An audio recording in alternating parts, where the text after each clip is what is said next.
కృష్ణా పశ్చిమ డెల్టా నుంచి గుంటూరు, ప్రకాశం జిల్లాలకు నీరు విడుదల చేస్తున్నట్లు జలవనరుల శాఖ మంత్రి దేవినేని ఉమామహేశ్వరరావు తెలిపారు.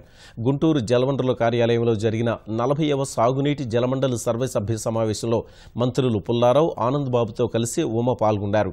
రైతులకు మేలు చేసే విధంగా ప్రభుత్వం అన్ని రకాల చర్యలు తీసుకుంటోందని మంత్రులు గుర్తు చేశారు. తుపాన్ల బారిన పడి నష్టపోకుండా రైతులు ముందే జాగ్రత్త పడాలని పిలుపునిచ్చారు.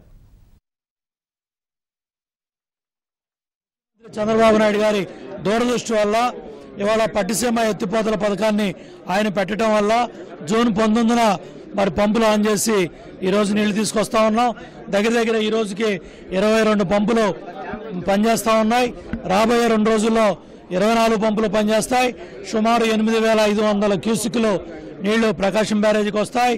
9.3 అడుగుల్లో ఉన్న కృష్ణానది నీళ్లు ఇవాళ గోదావరి తల్లి గోదావరమ్మ 11.1 అడుగు తీసుకొచ్చింది. అట్లాగే ఇవాళ మరి ఏదైతే వెస్టర్న్ డెల్టా ఉందో ఈ గుంటూరు, ప్రకాశానికి కూడా ఈరోజు నీళ్లు విడుదల చేస్తున్నాం. ఐఏబీ మీటింగ్ కూడా బాగా జరిగింది. రైతులు, వ్యవసాయ శాఖ అధికారులు, జిల్లా కలెక్టర్ రైతుల ఆలోచనల సలహాలు కూడా తీసుకొని ముందుకెళ్తున్నారు. అది పట్టిసీమ ఫలితం వల్లనే అడ్వాన్స్ ఇవ్వగలుగుతున్నాం. కాబట్టి ఇది కంటిన్యూ వాటర్ వస్తుంది.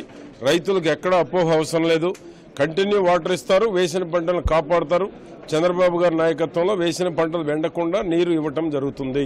కాబట్టి రైతులందరూ కూడా అడ్వాన్స్ ఖరీఫ్ రమ్మంటున్నాం. ఈ ప్రభుత్వం చంద్రబాబు నాయుడు నాయకత్వంలో ప్రతి ఎకరాకు నీళ్లు అందించడం, అవకాశం ఉన్నంత వరకు ప్రతి వర్షపు నీటి బొట్టుని భూగర్భ జలాలుగా మార్చి రైతులకు కానీ అటు తాగునీరు కానీ ఇబ్బందులు లేకుండా చేయటమే ఈ ప్రభుత్వ సంకల్పం.